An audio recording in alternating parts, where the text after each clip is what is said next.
এবার আপনি মনের আনন্দে সেলাই করুন, কারোর সাহায্যই লাগবে না আপনার। হ্যালো বন্ধুরা, আজকে আমি সূচে কিভাবে খুব সহজেই সুতো পরানো যায় সেটা করে দেখাবো।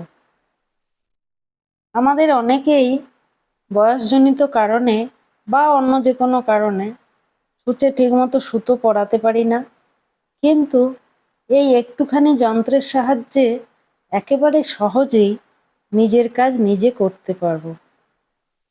প্রথমে দেখুন, এর সামনে একটা সরু তার ডবল করে পরানো আছে। তারের সামনের দিকটা খুব সরু, কিন্তু পেছনের দিকটা ফাঁকা করা আছে। ওই ফাঁকা জায়গাটাতে সহজেই সুতোটা পরিয়ে দিতে হবে।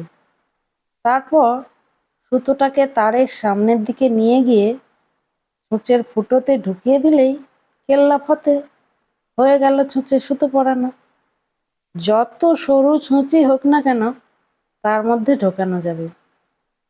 এই দেখুন, কিভাবে লাল সুতোটা খুলে নিয়ে এর মধ্যে ঢোকানো হলো।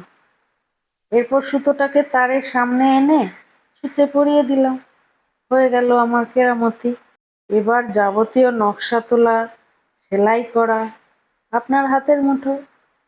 আমার চ্যানেলে এরকম সুন্দর সুন্দর ভিডিও পেতে অবশ্যই চ্যানেলটিকে সাবস্ক্রাইব করে পাশে থাকুন।